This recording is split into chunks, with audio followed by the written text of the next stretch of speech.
El título que darás al libro que publicarás sobre mi voluntad será este: El reino de mi divina voluntad en medio a las criaturas. Libro del cielo, llamada a las criaturas al orden, a su puesto y a la finalidad para la que fueron creadas por Dios.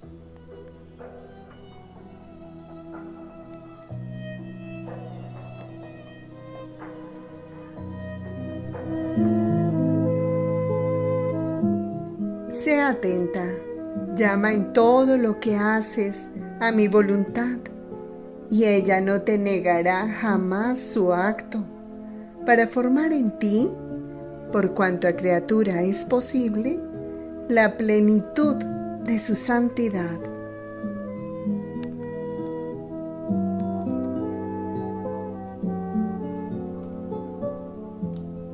Pretendían prender a Jesús a traición y darle muerte. Lectura del Santo Evangelio, según San Marcos, capítulo 14, versículo 1, al capítulo 15, versículo 47. Faltaban 2 días para la fiesta de Pascua y de los panes ácimos. Los sumos sacerdotes y los escribas andaban buscando una manera de apresar a Jesús a traición y darle muerte. Pero decían: No durante las fiestas, porque el pueblo podría amotinarse. Estando Jesús sentado a la mesa en casa de Simón el leproso, en Betania, llegó una mujer con un frasco de perfume muy caro de nardo puro. Quebró el frasco y derramó el perfume en la cabeza de Jesús. Algunos comentaron indignados: ¿A qué viene este derroche de perfume? Podía haberse vendido por más de 300 denarios para dárselos a los pobres. y criticaban a la mujer, pero Jesús replicó: Déjenla. ¿Por qué la molestan? Lo que ha hecho conmigo está bien, porque a los pobres los tienen siempre con ustedes y pueden socorrerlos cuando quieran. Pero a mí no me tendrán siempre. Ella ha hecho lo que podía. Se ha adelantado a embalsamar mi cuerpo para la sepultura.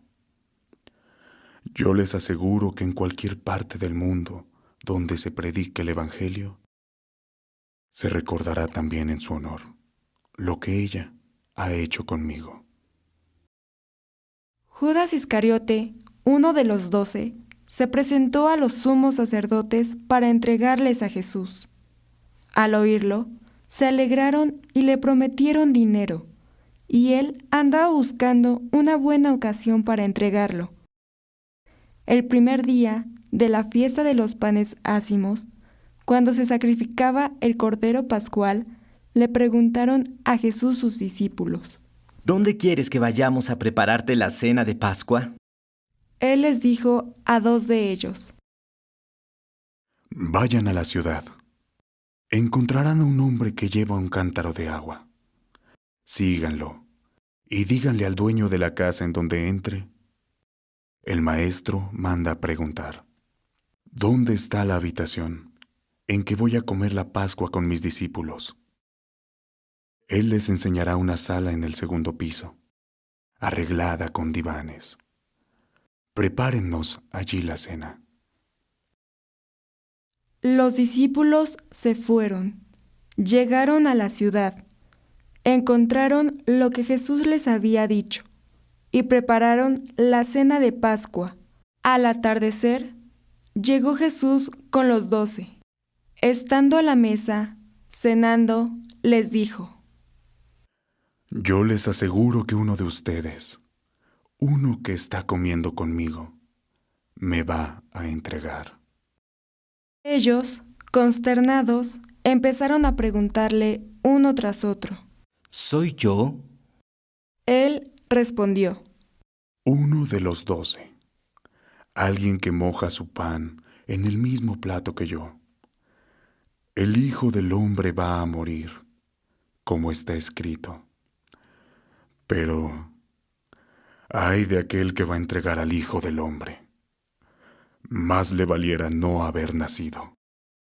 Mientras cenaban, Jesús tomó un pan, pronunció la bendición, lo partió y se lo dio a sus discípulos, diciendo: Tomen, esto es mi cuerpo.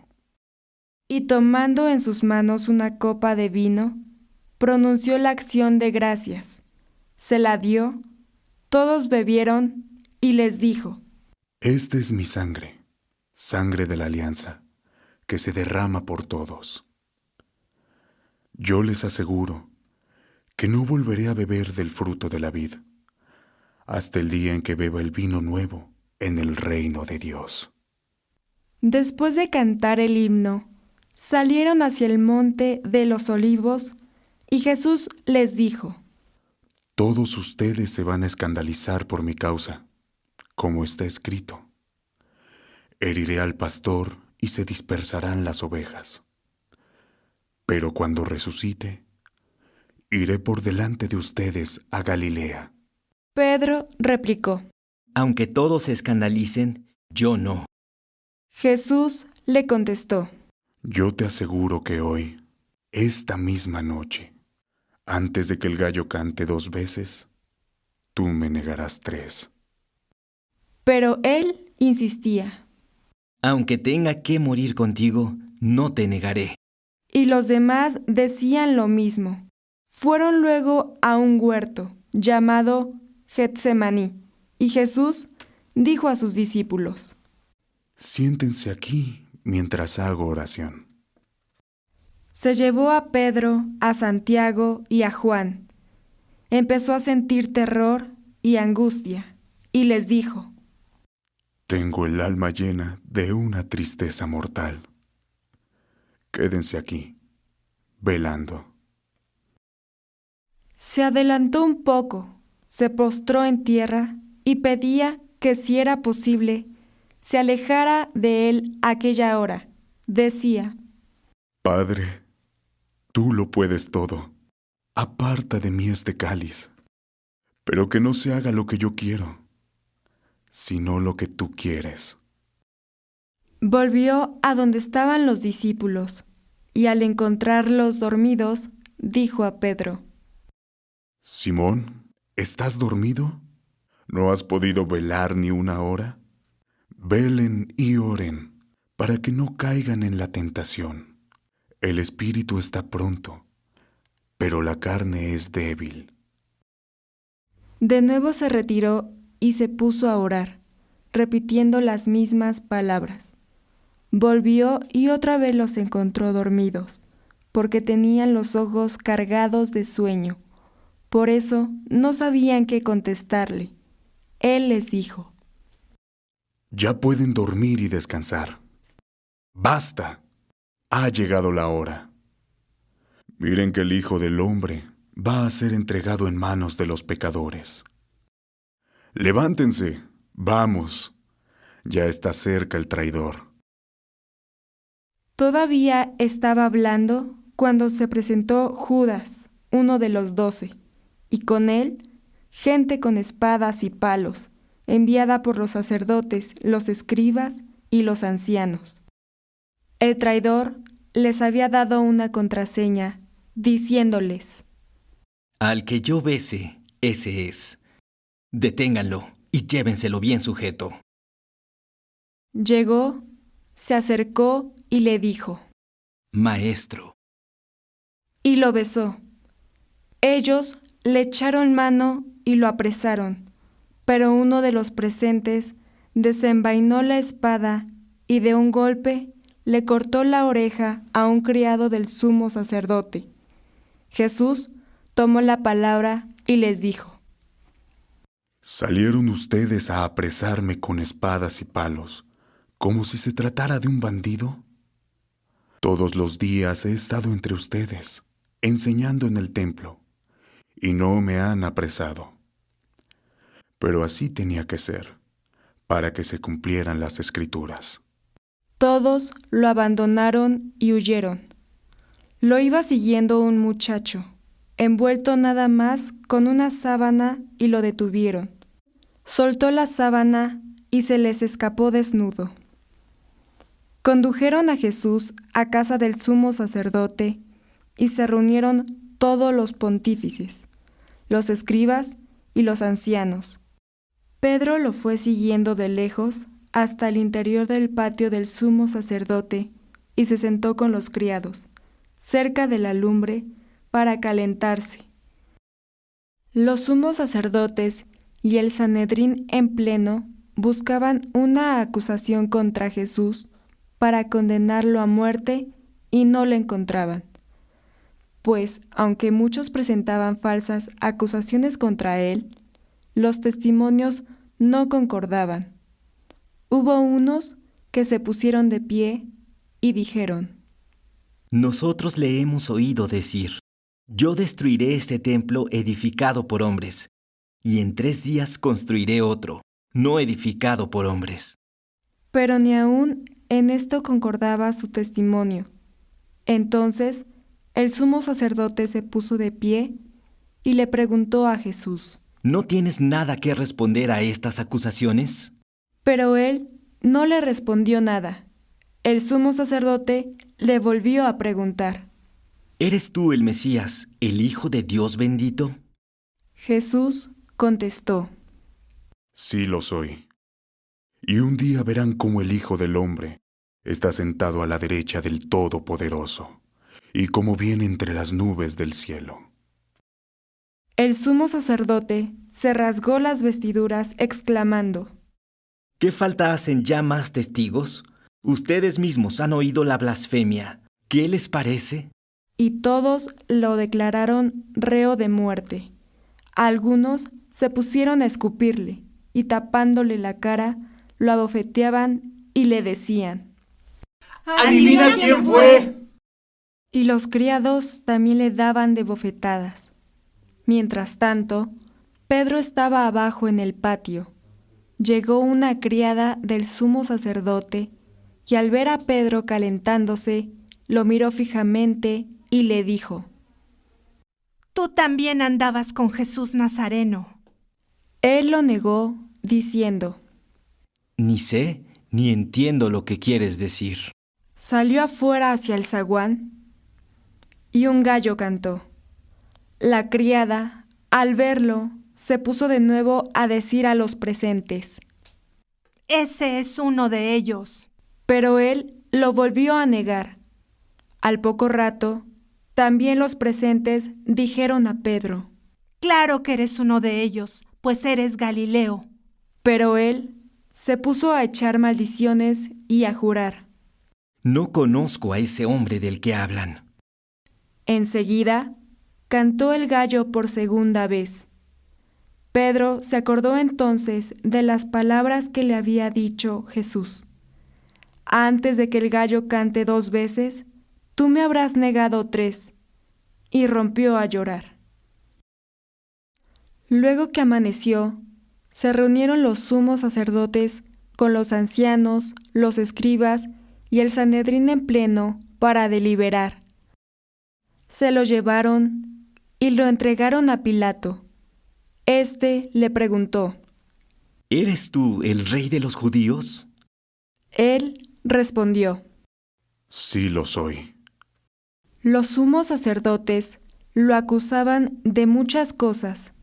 Pilato le preguntó de nuevo: ¿No contestas nada? Mira de cuántas cosas te acusan. Jesús ya no le contestó nada, de modo que Pilato estaba muy extrañado. Durante la fiesta de Pascua, Pilato solía soltarles al preso que ellos pidieran. Estaba entonces en la cárcel un tal Barrabás, con los revoltosos que habían cometido un homicidio en motín. Vino la gente y empezó a pedir el indulto de costumbre. Pilato les dijo: ¿Quieren que les suelte al rey de los judíos? Porque sabía que los sumos sacerdotes se lo habían entregado por envidia. Pero los sumos sacerdotes incitaron a la gente para que pidieran la libertad de Barrabás. Pilato les volvió a preguntar: ¿Y qué voy a hacer con el que llaman Rey de los Judíos? Ellos gritaron. ¡Crucifícalo! Pilato les dijo. Pues, ¿qué mal ha hecho? Ellos gritaron más fuerte. ¡Crucifícalo! Pilato, queriendo dar gusto a la multitud, le soltó a Barrabás, y a Jesús, después de mandarlo azotar, lo entregó para que lo crucificaran. Los soldados se lo llevaron al interior del palacio, al pretorio, y reunieron a todo el batallón. Lo vistieron con un manto de color púrpura, le pusieron una corona de espinas que habían trenzado y comenzaron a burlarse de él, dirigiéndole este saludo. ¡Viva el Rey de los Judíos! Le golpeaban la cabeza con una caña, le escupían y doblando las rodillas se postraban ante él. Terminadas las burlas, le quitaron aquel manto de color púrpura, le pusieron su ropa y lo sacaron para crucificarlo. Entonces forzaron a cargar la cruz a un individuo que pasaba por ahí de regreso del campo, Simón de Cirene, padre de Alejandro y de Rufo, y llevaron a Jesús al Gólgota, que quiere decir lugar de la calavera. Le ofrecieron vino con mirra, pero él no lo aceptó. Lo crucificaron y se repartieron sus ropas, echando suertes para ver qué le tocaba a cada uno. Era media mañana cuando lo crucificaron. En el letrero de la acusación estaba escrito: el Rey de los Judíos. Crucificaron con él a 2 bandidos, uno a su derecha y otro a su izquierda. Así se cumplió la escritura que dice: fue contado entre los malhechores. Los que pasaban por ahí lo injuriaban, meneando la cabeza y gritándole: Anda, tú que destruías el templo y lo reconstruías en 3 días, sálvate a ti mismo y baja de la cruz. Los sumos sacerdotes se burlaban también de él y le decían: Has salvado a otros, pero a sí mismo no se puede salvar. Que el Mesías, el Rey de Israel, baje ahora de la cruz para que lo veamos y creamos. Hasta los que estaban crucificados con él también lo insultaban.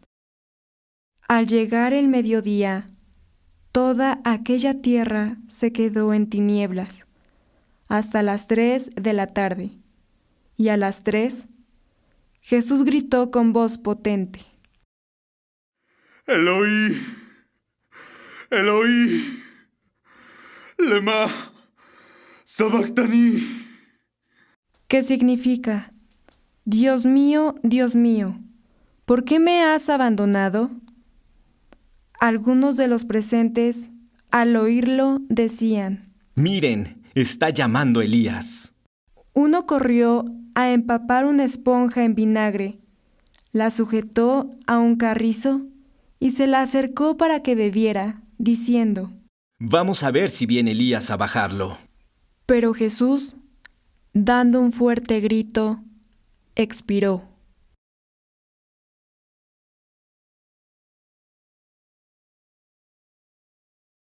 Entonces, el velo del templo se rasgó en 2 de arriba abajo. El oficial romano que estaba frente a Jesús, al ver cómo había expirado, dijo: De veras este hombre era hijo de Dios. Había también ahí unas mujeres que estaban mirando todo desde lejos. Entre ellas, María Magdalena, María, la madre de Santiago el menor y de José, y Salomé, que cuando Jesús estaba en Galilea, lo seguían para atenderlo. Y además de ellas, otras muchas que habían venido con él a Jerusalén. Al anochecer, como era el día de la preparación, víspera del sábado, vino José de Arimatea, del Sanedrín, que también esperaba el reino de Dios, con valor ante Pilato y le pidió el cuerpo de Jesús. Pilato se extrañó de que ya hubiera muerto y llamando al oficial, le preguntó si hacía mucho tiempo que había muerto. Informado por el oficial, concedió el cadáver a José. Este compró una sábana, bajó el cadáver, lo envolvió en la sábana en un sepulcro excavado en una roca y tapó con una piedra la entrada del sepulcro. María Magdalena y María, la madre de José, se fijaron en dónde lo ponían. Palabra del Señor. Gloria a ti, Señor Jesús. El Evangelio del Reino de la Voluntad Divina. Marcos 14, 30. Jesús le dice, yo te aseguro, hoy, esta misma noche, antes que el gallo cante 2 veces, tú me habrás negado 3. En quien reina mi voluntad, vive en mi morada real, donde hay tanta luz. El abandono y la dispersión de mis apóstoles. De los escritos de la sierva de Dios Luisa Picarreta, volumen 29, capítulo 20, párrafo 2. El dolor más grande que tuve en mi pasión, el clavo que más me traspasó el corazón, fue el abandono y la dispersión de mis apóstoles. No tenía un ojo amigo en el cual pudiera poner mi mirada.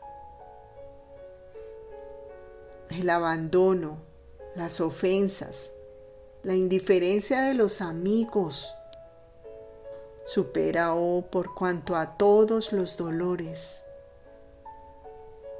e incluso la muerte que pueden dar los enemigos. Yo sabía que los apóstoles me debían dar este clavo y vilmente habrían huido de mí, pero no puse atención a esto porque, hija mía, quien quiere hacer una obra no debe preocuparse por sus penas. Más bien, debe hacerse de amigos en los buenos tiempos, cuando todo le sonríe alrededor. Paso a paso siembra triunfos y prodigios. Y no solo esto, sino que comunica la fuerza milagrosa a quien se hace su amigo y discípulo. Entonces todos se vanaglorian de ser amigos de quien está rodeado de gloria y honor. Todos esperan, y cuantos amigos y discípulos se quieren, se tienen. Porque la gloria, los triunfos, los buenos tiempos, son imanes potentes que atraen a las criaturas a seguir al triunfador. ¿Quién quiere seguir y ser amigo o discípulo de un pobre calumniado, humillado, despreciado? Ninguno. Por el contrario, sienten miedo, horror de acercarse y llegan a desconocer a aquel con quien antes tenían amistad, como hizo conmigo San Pedro. Así que es inútil esperar amigos cuando la pobre criatura se encuentra bajo la opresión de las humillaciones, desprecios y calumnias. Por eso se necesita hacer amigos cuando el cielo nos sonríe y la fortuna nos quisiera poner sobre el trono. Si queremos que el bien y las obras que se quieren tengan la vida y la continuación en las otras criaturas. Yo, con hacerme de amigos cuando sembraba milagros y triunfos, que llegaban a creer que yo debía ser su rey sobre la tierra y que por haber sido mis discípulos debían ocupar los primeros puestos junto a mí, a pesar que me abandonaron en mi pasión, cuando mi resurrección proclamó mi pleno triunfo, los apóstoles volvieron a creer, se reunieron entre ellos y como triunfadores siguieron mi doctrina, mi vida y formaron la iglesia naciente. Si yo hubiera puesto atención a que debían huir de mí y no los hubiera hecho mis discípulos en el tiempo de mis triunfos, no habría tenido quien hablara de mí después de mi muerte, quien me hiciera conocer. Por eso es necesario el buen tiempo, la gloria.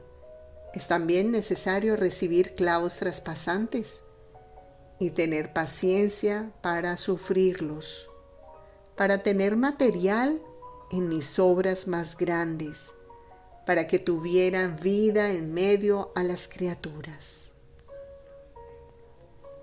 Ahora, ¿no ha sido todo esto una semejanza de mi vida en tu estado doloroso de humillaciones, de calumnias y desprecios que has pasado? Yo sentía en ti repetirme el clavo del abandono y dispersión de mis apóstoles, al ver a quien tanto habíamos tenido para asistirte, alejarse de ti y con la voluntad de abandonarte, y viéndote abandonada te veía sola, sola en mis brazos con el clavo del abandono de quien debía sostenerte. Y en mi dolor decía: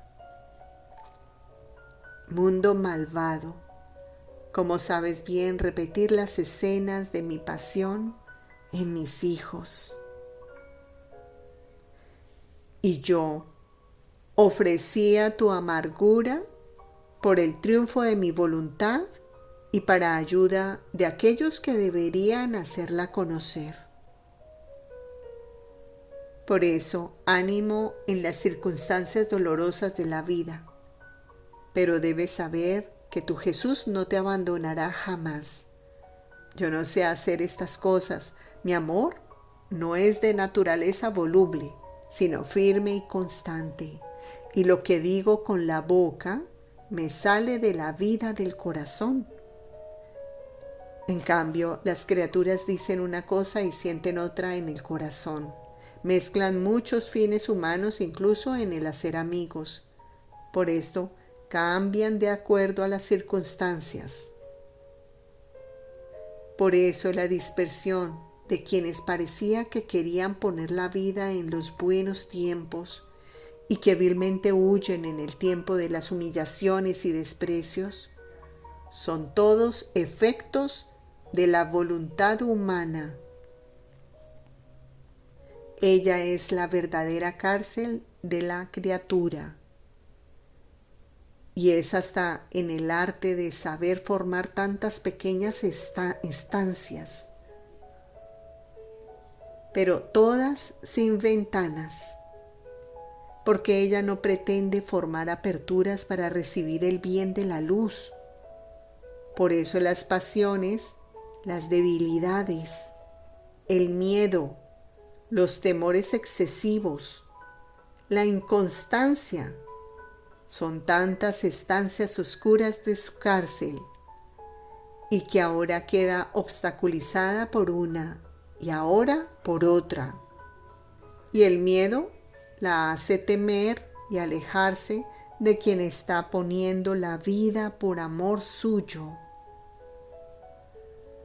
Por el contrario, en quien reina mi voluntad, vive en mi morada real, donde hay tanta luz, que las penas, las humillaciones, las calumnias no son otra cosa que escalones de triunfos y de gloria y cumplimiento de obras grandes y divinas. Por eso, en vez de huir del pobre mártir que ha sido arrojado en el polvo por la perversidad humana, se estrecha más a él, esperando con paciencia la hora del nuevo triunfo. Oh, si en los apóstoles hubiese reinado plenamente mi voluntad, con certeza no habrían huido en una hora en la que yo sentía la necesidad de su presencia, de su fidelidad en tantas penas mías. En medio a los enemigos que querían devorarme, yo quería a mis fieles cercanos, porque no hay consuelo mayor que tener un amigo cerca en tiempos de amarguras. Yo habría visto en mis queridos apóstoles cercanos a mí los triunfos de mis penas. Y oh, cuántos dulces recuerdos se habrían suscitado en mi corazón que me habrían servido de bálsamo a mis intensas amarguras. Mi divina voluntad les habría impedido con su luz el paso para huir de mí, y entonces se habrían estrechado más a mi alrededor.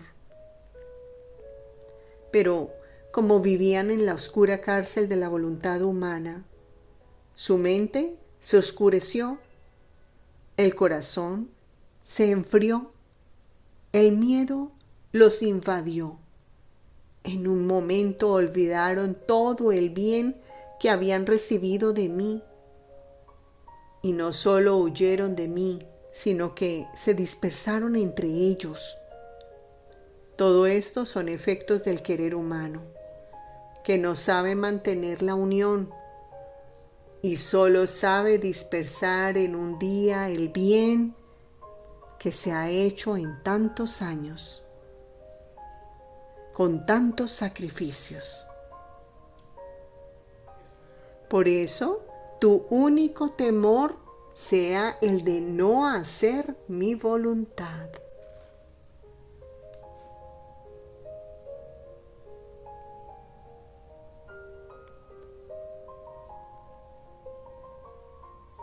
Marcos 14, 36. Y decía, Abba, Padre, todo es posible para ti, aparta de mí esta copa, pero no sea lo que yo quiero, sino lo que quieras tú. Era el cáliz de la voluntad humana que contenía tal amargura y plenitud de vicios. Estaba pensando en las palabras de Jesús en el huerto cuando dijo, Padre, si es posible, pase de mí este cáliz, pero non mea voluntas, sea tua fiat. Y mi dulce Jesús, moviéndose en mi interior, me ha dicho, hija mía, ¿crees tú que fue el cáliz de mi pasión por el cual decía al Padre, Padre, si es posible, pase de mí este cáliz? No, absolutamente no.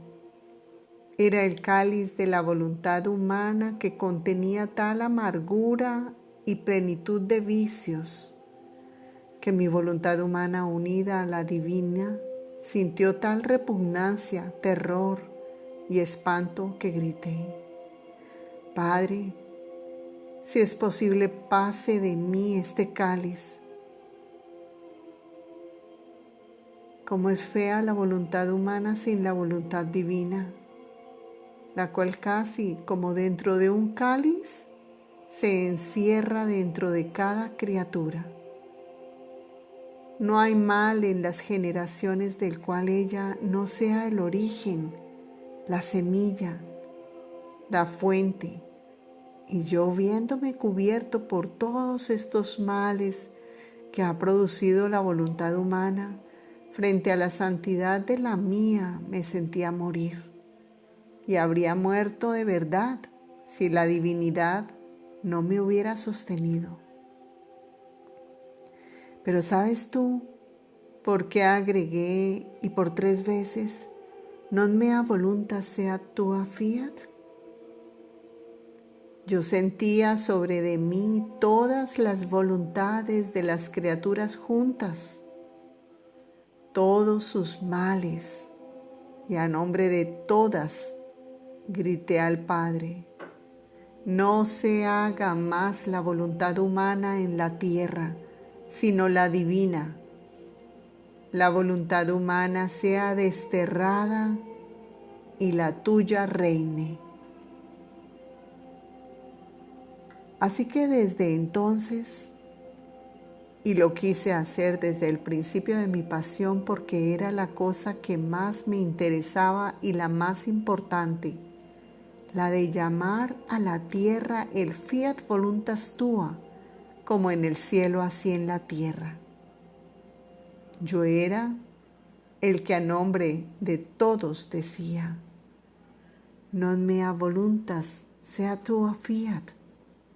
Desde entonces yo constituía la época del fiat voluntas tua sobre la tierra, y con decirlo por 3 veces. En la primera la impetraba, en la segunda la hacía descender, en la tercera la constituía reinante y dominadora. Y con decir, non mea voluntas, sea tua fiat, yo intentaba vaciar a las criaturas de su voluntad y llenarlas de la divina. Antes de morir, porque no me quedaban más que horas, yo quise contratar con mi Padre Celestial mi primera finalidad por la cual vine a la tierra, que la divina voluntad tomara su primer lugar de honor en la criatura. El sustraerse de la voluntad suprema había sido el primer acto del hombre y por lo tanto nuestra primera ofensa. Todos sus demás males entran en el orden secundario y yo debí primero realizar la finalidad del fiat voluntas tua com in cielo, cos in terra, y después formar con mis penas la redención, porque la misma redención entra en el orden secundario. Es siempre mi voluntad la que tiene el primado sobre todas las cosas. Y si bien de los frutos de la redención se vieron los efectos, pero fue en virtud de este contrato que yo hice con mi Padre Divino, el que su fiat debía venir a reinar sobre la tierra, realizando la verdadera finalidad de la creación del hombre y mi finalidad primaria por la cual vine a la tierra, que el hombre pudo recibir los frutos de la redención. De otra manera habría faltado el orden a mi sabiduría. Si el principio del mal fue su voluntad, a esta debía yo ordenar y restablecer, reunir voluntad divina y humana. Y si bien se vieron primero los frutos de la redención, esto dice nada. Mi voluntad es como un rey, que si bien es el primero entre todos, llega al último, precediéndolo por su honor y decoro sus pueblos, ejércitos, ministros, príncipes y toda la corte real. Así que primero eran necesarios los frutos de mi redención para hacer encontrar la corte real, los pueblos, los ejércitos, los ministros, a la altura de la majestad de mi voluntad. Pero ¿sabes tú quién fue la primera en gritar junto conmigo? Non mea voluntas, sea tua fiat. Fue mi pequeña recién nacida en mi voluntad, mi pequeña hija que tuvo tal repugnancia, tal espanto de su voluntad, que temblorosa se estrechó a mí y gritó junto conmigo: Padre, si es posible, pase de mí este cáliz de mi voluntad. Y llorando agregaste junto conmigo: non mea voluntas sed tua fiat.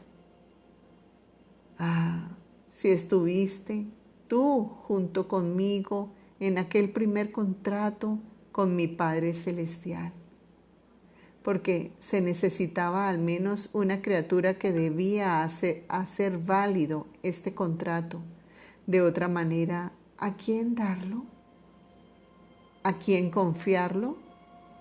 Y para volver más segura la custodia del contrato, te hice don de todos los frutos de mi pasión,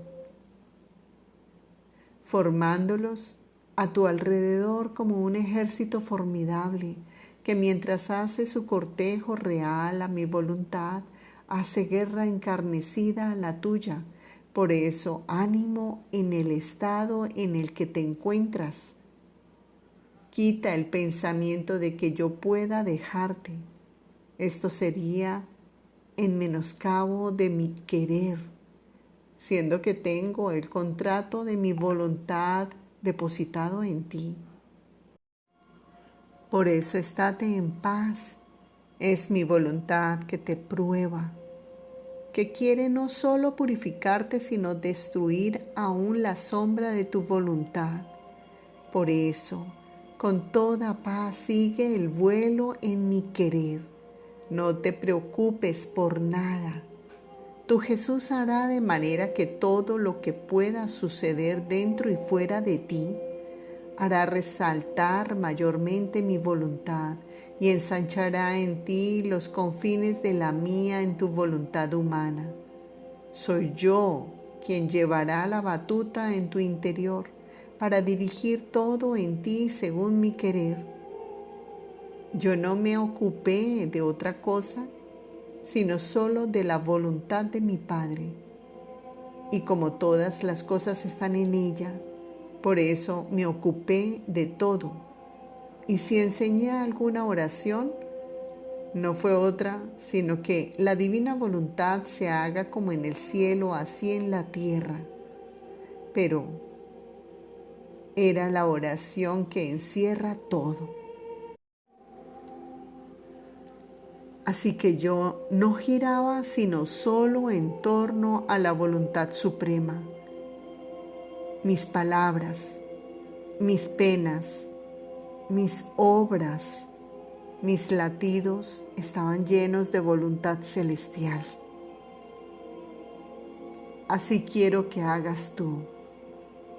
Debes girar tanto en torno a ella hasta hacerte quemar por el aliento eterno del fuego de mi voluntad, de manera que pierdas cualquier otro conocimiento y no sepas otra cosa sino solo y siempre mi querer. Marcos 14, 38. Velad y orad, para que no caigáis en tentación, que el espíritu está pronto, pero la carne es débil. Hoy es el día de las palmas, en el cual fui proclamado rey. Todos deben aspirar a un reino, y para adquirir el reino eterno es necesario que la criatura adquiera el régimen de sí misma, con el dominio de sus pasiones.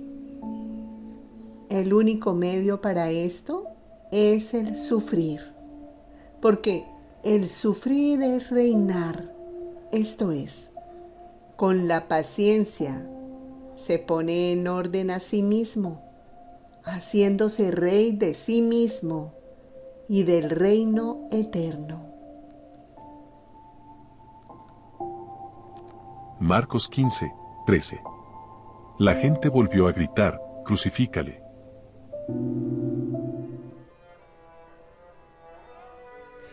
En Jerusalén no me dejaron vivir más. De los escritos de la sierva de Dios Luisa Picarreta, volumen 18, capítulo 20, párrafos 3 y 4. Me he puesto a hacer la adoración a mi crucificado Jesús, y delante a mi mente pasaba una larga fila de soldados, todos armados, que no terminaba jamás. Yo habría querido pensar en mi crucificado Jesús y ya no ver soldados, pero a pesar mío me veía obligada a ver estos soldados armados. Entonces pedí a mi dulce Jesús que alejara de mí esta vista a fin de que pudiera quedar libre con él. Y Jesús, todo afligido, me ha dicho: hija mía, cuanto más el mundo aparentemente parece en paz, alaba la paz, tanto más bajo aquella paz efímera y enmascarada esconden guerras, revoluciones y escenas trágicas para la pobre humanidad.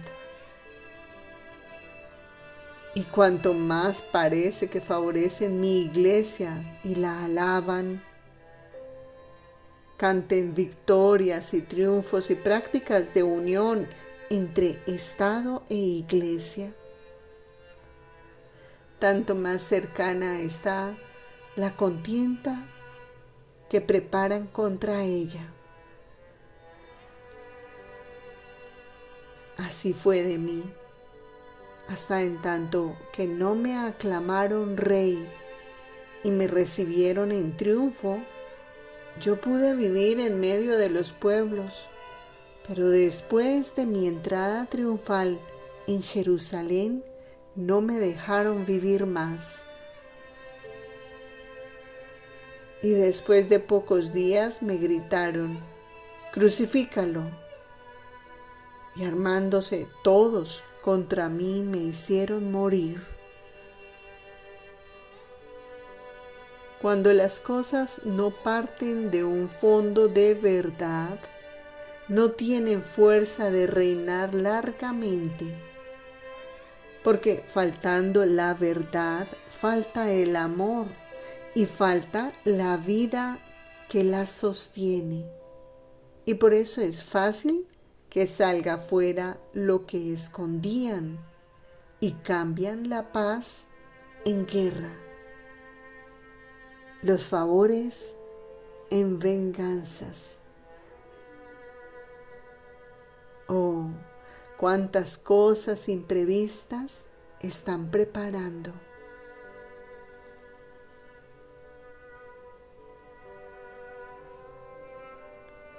Marcos 15, 20. Cuando se hubieron burlado de él, le quitaron la púrpura, le pusieron sus ropas y le sacan fuera para crucificarle. El momento más humillante de la pasión de Jesús fue el ser vestido y tratado como loco. Cada pena que sufrió Jesús no era otra cosa que el eco de las penas que merecían las criaturas. Después he seguido las horas de la pasión y seguía a mi dulce Jesús en el momento en que fue vestido y tratado como loco. Mi mente se perdía en este misterio y Jesús me ha dicho: hija mía, el paso más humillante de mi pasión fue propiamente este, el ser vestido y tratado como loco. Llegué a ser el juguete de los judíos, su harapo. Humillación más grande no podría tener mi infinita sabiduría. No obstante, era necesario que yo, Hijo de Dios, sufriera esta pena. El hombre pecando se vuelve loco. Locura más grande no puede darse, y de rey cual es, se convierte en esclavo y juguete de vilísimas pasiones que lo tiranizan, y más que a un loco, lo encadenan a su antojo, arrojándolo en el fango y cubriéndolo con las cosas más sucias. Oh, qué gran locura es el pecado. En este estado, el hombre jamás podía ser admitido ante la majestad suprema. Por eso quise sufrir esta pena tan humillante, para conseguirle al hombre que saliera de este estado de locura, ofreciéndome yo a mi Padre Celestial para sufrir las penas que merecía su locura. Cada pena que sufrí en mi pasión no era otra cosa que el eco de las penas que merecían las criaturas. Este eco retumbaba en mí y me sometía a penas, a desprecios, a burlas y a todos los tormentos.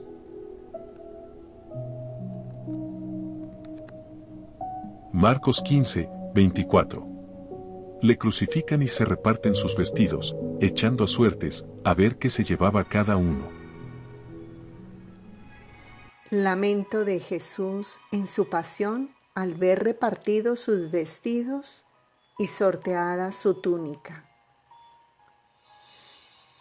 De los escritos de la sierva de Dios Luisa Picarreta, volumen 20, capítulo 36, párrafo 2. Hija mía, en mi pasión hay un lamento mío que me salió con inmenso dolor desde el fondo de mi corazón desgarrado, porque repartieron mis vestidos y mi túnica se la jugaron a la suerte. ¿Cómo me fue doloroso el ver repartidos mis vestidos entre mis mismos verdugos y echada a juego mi túnica? Era el único objeto que yo poseía, que me había dado con tanto amor mi mamá doliente, y ahora no solo me han despojado de ella, sino que hicieron de ella un juego. Pero ¿sabes tú qué me traspasó mayormente? En aquellos vestidos se me hizo presente Adán, vestido con el vestido de la inocencia y cubierto con la túnica indivisible de mi suprema voluntad. La increada sabiduría al crearlo hizo más que una madre amorosísima.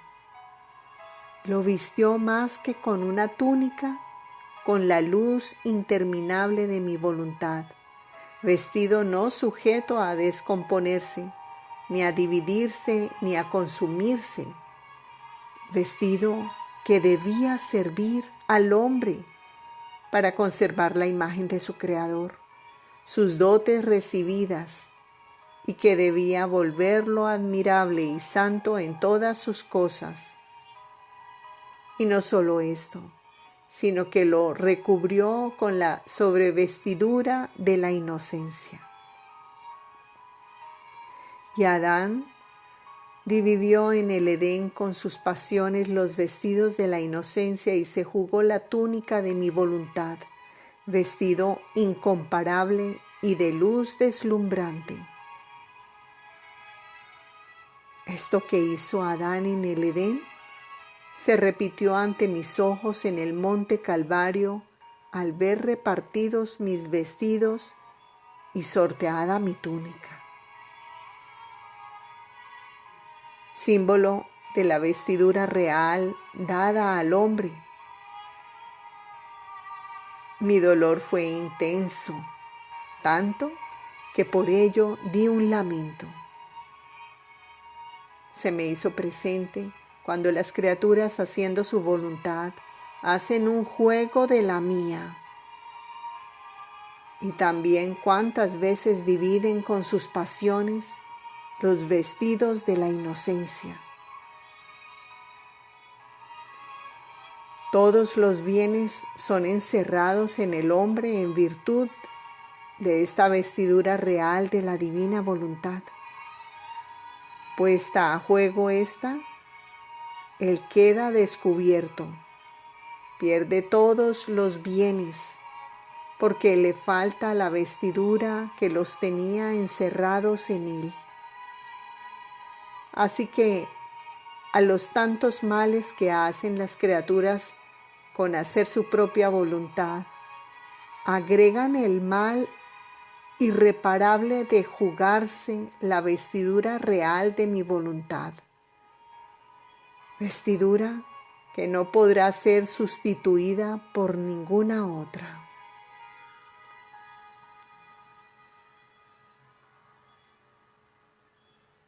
Marcos 15, 25. Era la hora tercia, cuando le crucificaron. De los escritos de la sierva de Dios Luisa Picarreta, volumen 36, capítulo 28. La voluntad humana, cruz de la divina, y la divina, cruz de la humana. Cómo en el querer divino las cosas cambian, las desemejanzas no existen. Cómo Jesús suple a todo lo que puede faltar a quien vive en su querer. Siento la vida del fiat divino en mi alma, la cual quiere ser mi movimiento, mi respiro y latido. Quiere tal unión con la voluntad humana que ésta en nada se debe oponer a lo que quiere hacer. De otra manera, se lamenta, se aflige y se siente puesta en la cruz por el querer humano. Mientras estaba en esto, mi amado Jesús, repitiéndome su breve visita, me ha dicho: hija mía bendita, cuánto sufre mi voluntad en la criatura. Basta decirte que cada vez que la criatura hace su voluntad, pone en la cruz a la mía. Así que la cruz de mi voluntad es el querer humano, pero no con 3 clavos como yo fui crucificado sobre la cruz, sino con tantos clavos por cuantas veces se opone a la mía, por cuantas veces no es reconocida. Y mientras quiere hacer el bien, es rechazada con los clavos de la ingratitud. Y cómo es desgarradora esta crucifixión de mi voluntad en la criatura. ¿Cuántas veces se siente poner los clavos a su respiro, a su latido, a su movimiento?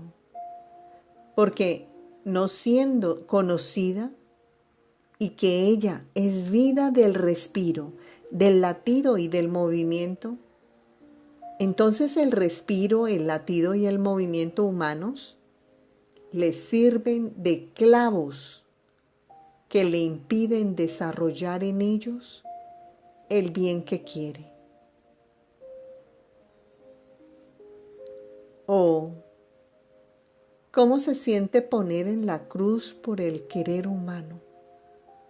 Ella con su movimiento divino quiere hacer despuntar el día en el movimiento humano. Y la criatura pone en la cruz al movimiento divino y con su movimiento hace despuntar la noche y pone en la cruz a la luz. Cómo se duele mi luz al verse reprimida, crucificada, puesta en un estado de inhabilidad por el querer humano. Mi voluntad con su respiro quiere hacer respirar al respiro de la criatura para darle la vida de su santidad, de su fuerza. Y la criatura, con no recibirla, le pone el clavo del pecado, de sus pasiones y debilidades. Pobre de mi voluntad, en qué estado de dolor y de continua crucifixión se encuentra en el querer humano. Este no hace otra cosa que poner en la cruz a nuestro amor, y todos los bienes que queremos darle son llenados con sus clavos.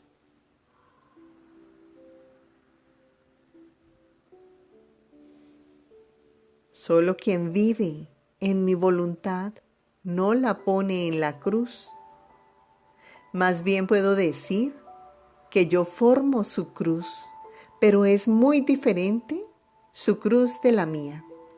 Mi querer sabe poner clavos de luz, de santidad, de amor, para volverla fuerte con nuestra misma fuerza divina. Estos clavos no dan dolor, más bien la vuelven feliz, bella, con una belleza encantadora, y son portadores de grandes conquistas, y quien los ha probado es tanta la felicidad que siente, que nos ruega, nos suplica que la tengamos siempre en la cruz con nuestros clavos divinos. Esto no puede cambiar si las dos voluntades, humana y divina, no están unidas. La suya formará nuestra cruz y la nuestra la suya. Es más, es tanto nuestro amor y nuestro celo que no le dejamos libre ni siquiera un respiro sin nuestro clavo de luz y de amor para tenerla siempre con nosotros, para poder decir, lo que hacemos nosotros, hace ella, y quiere lo que nosotros queremos.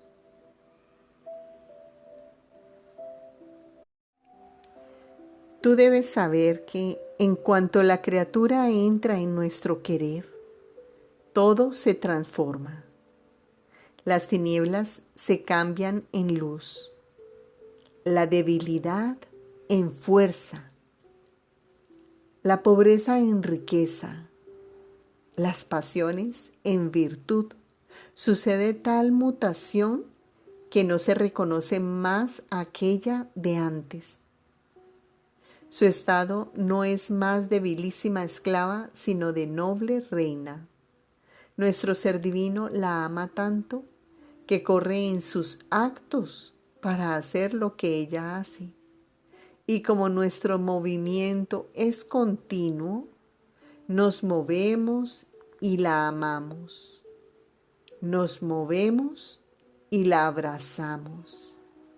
Nuestro movimiento se mueve y la besa. La vuelve más bella, la santifica de más. En cada movimiento le damos de lo nuestro. Y en el énfasis de nuestro amor le hablamos de nuestro ente supremo. Nos hacemos conocer quiénes somos y cuánto la amamos. Hay tal identificación entre ella y nosotros, siendo una nuestra voluntad con la suya, que la sentimos en nuestro movimiento divino y haciendo suyo lo que es nuestro, nos ama con nuestro amor. Nos da nuestra luz inaccesible para glorificarnos,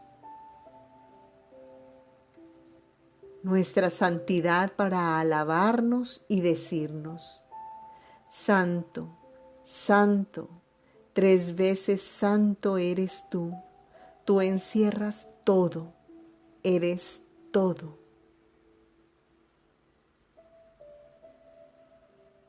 Cómo es bello ver a la pequeñez humana en nuestro querer, que tiene en su poder todo nuestro ser divino para dárnoslo nuevamente a nosotros, para amarnos y glorificarnos como nosotros queremos y justamente merecemos.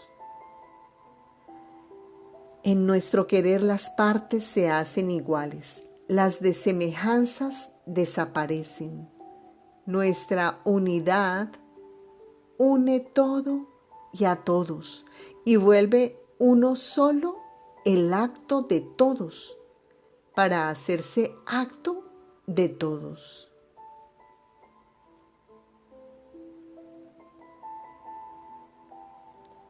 Al oír esto comprendía la santidad, la belleza, la grandeza del vivir en el querer divino y pensaba entre mí, me parece difícil el vivir en él. ¿Cómo puede la criatura llegar a tanto? Las debilidades humanas, las circunstancias de la vida muchas veces demasiado dolorosas, los encuentros inesperados, las tantas dificultades que no se sabe ni siquiera cómo hacer, no desvían a la pobre criatura de un vivir tan santo en el cual se necesita suma atención. Y mi dulce Jesús, retomando su palabra, con una ternura indecible que hacía rompérseme el corazón, ha agregado: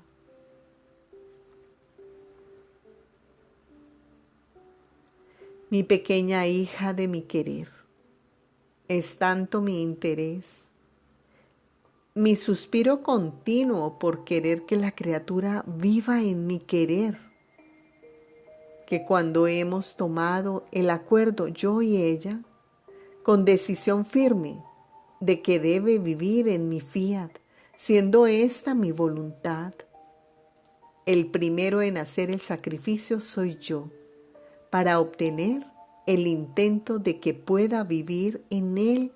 Me pongo a su disposición. Le doy todas las gracias, luz, amor, conocimientos de mi misma voluntad, de modo que ella misma debe sentir la necesidad de vivir en ella. Cuando yo quiero una cosa y ella con prontitud acepta hacer lo que yo quiero, soy yo el que piensa en todo.